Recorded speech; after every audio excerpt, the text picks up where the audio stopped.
एकादशो अध्याय 11वां अध्याय देवताओं द्वारा देवी की स्तुति तथा देवी द्वारा देवताओं को वरदान। एकादशो अध्याय 11वां अध्याय ध्यान। मैं भुवनेश्वरी देवी का ध्यान करता हूँ।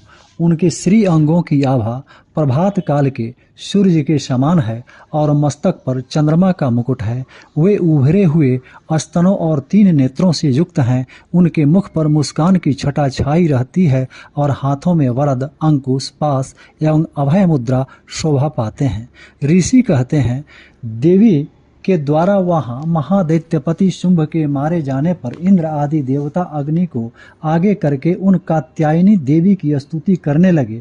उस समय अभीष्ट की प्राप्ति होने से उनके मुख कमल दमक उठे थे और उनके प्रकाश से दिशाएं भी जगमगा उठी थीं।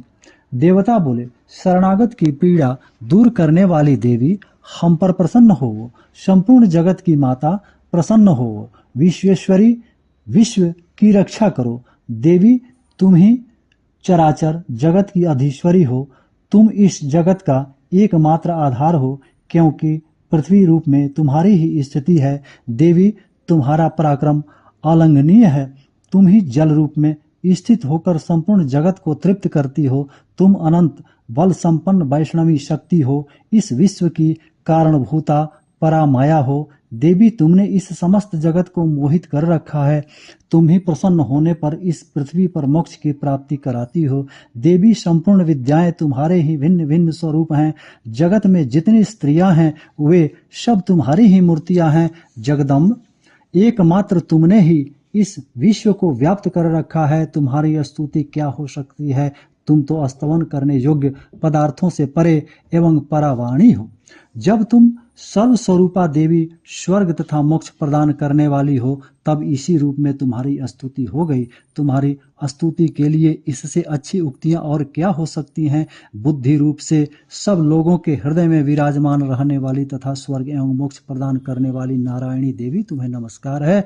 कला, काष्ठा आदि के रूप से क्रमशः परिणाम की ओर ले जाने वाली तथा विश्व का उपसंहार करने में समर्थ नारायणी, तुम्हें नमस्कार है। नारायणी, तुम सब प्रकार का मंगल प्रदान करने वाली मंगलमयी हो। कल्याणदायिनी शिवा हो। सब पुरुषार्थों को सिद्ध करने वाली शरणागत वत्सला, 3 नेत्रों वाली एवं गौरी हो। तुम्हें नमस्कार है। तुम सृष्टि, पालन और संहार की शक्ति भूता सनातनी देवी, गुणों का आधार तथा सर्वगुणमयी हो। नारायणी, तुम्हें नमस्कार है। शरण में आए हुए दीनों एवं पीड़ितों की रक्षा में संलग्न रहने वाली तथा सबकी पीड़ा दूर करने वाली नारायणी देवी, तुम्हें नमस्कार है। नारायणी, तुम ब्रह्माणी का रूप धारण करके हंसों से जूते हुए विमान पर बैठती तथा कुश मिश्रित जल छिड़कती रहती हो। तुम्हें नमस्कार है। माहेश्वरी रूप से त्रिशूल, चंद्रमा एवं सर्प को धारण करने वाली तथा महान वृषभ की पीठ पर बैठने वाली नारायणी देवी, तुम्हें नमस्कार है।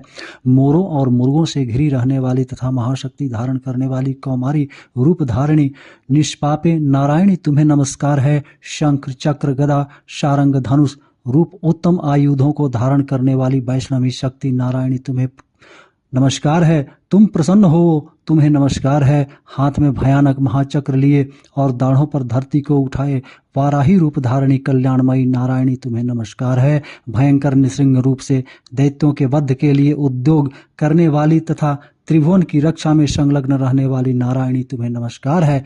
मस्तक पर किरीट और हाथ में महावज्र धारण करने वाली, सहस्र नेत्रों के कारण उद्दीप्त दिखाई देने वाली और वृत्रासुर के प्राणों को हरण करने वाली इंद्र शक्ति रूपा नारायणी, तुम्हें नमस्कार है। शिव दूती रूप से दैत्यों की महती सेना का संहार करने वाली, भयंकर रूप धारण तथा विकट गर्जना करने वाली नारायणी, तुम्हें नमस्कार है। दाढ़ों के कारण विकराल मुख वाली, मुंडमाला से विभूषित मुंड मर्दिनी चामुंडा रूपा नारायणी, तुम्हें नमस्कार है। लक्ष्मी, लज्जा, महाविद्या, श्रद्धा, पुष्टि, स्वधा, ध्रुवा, महारात्रि तथा महाअविद्या रूपा नारायणी, तुम्हें नमस्कार है। मेधा, सरस्वती, वरा, भूति, बाभ्रवी, तामसी, नियता तथा ईशा रूपिणी नारायणी, तुम्हें नमस्कार है। सर्वस्वरूपा, सर्वेश्वरी तथा सब प्रकार की शक्तियों में संपन्न दिव्य रूपा दुर्गे देवी, सब भयों से हमारी रक्षा करो, तुम्हें नमस्कार है।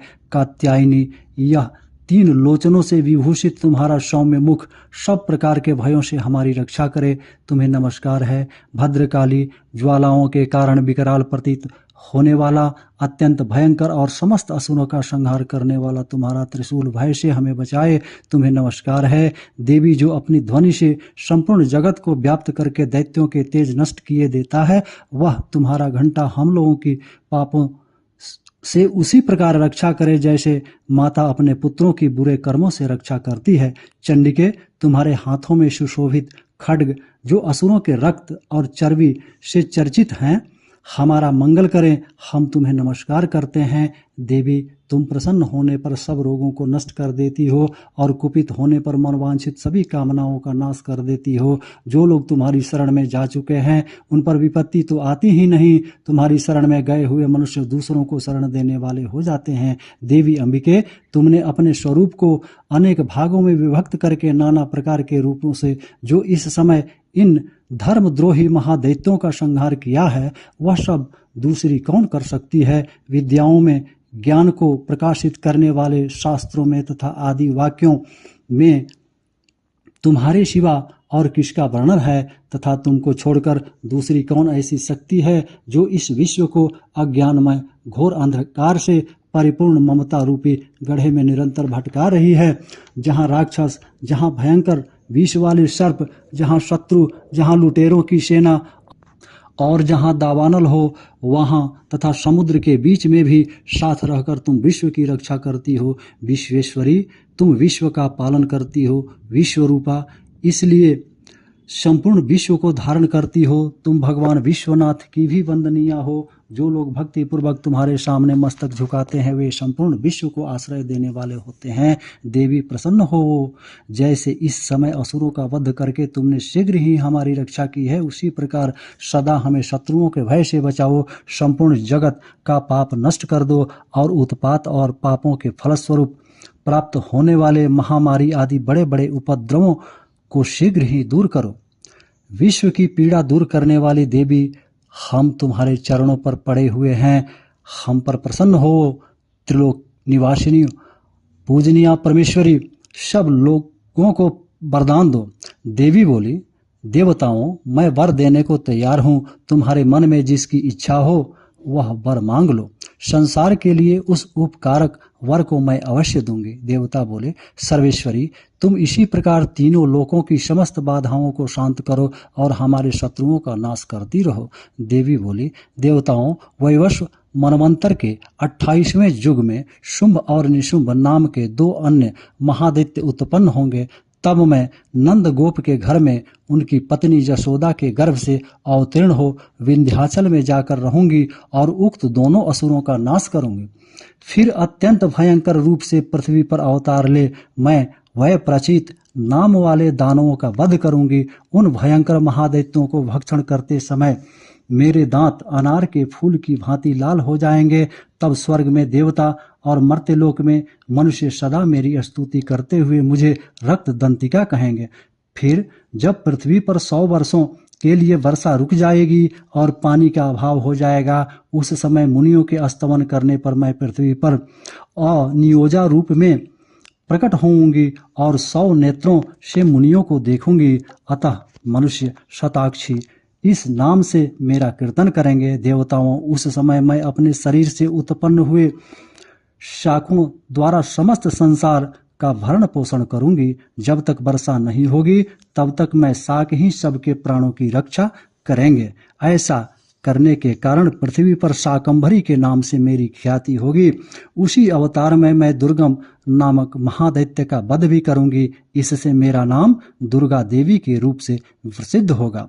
फिर मैं जब भीम रूप धारण करके मुनियों की रक्षा के लिए हिमालय पर रहने वाले राक्षसों का भक्षण करूंगी, उस समय सब मुनि भक्ति से नतमस्तक होकर मेरी स्तुति करेंगे।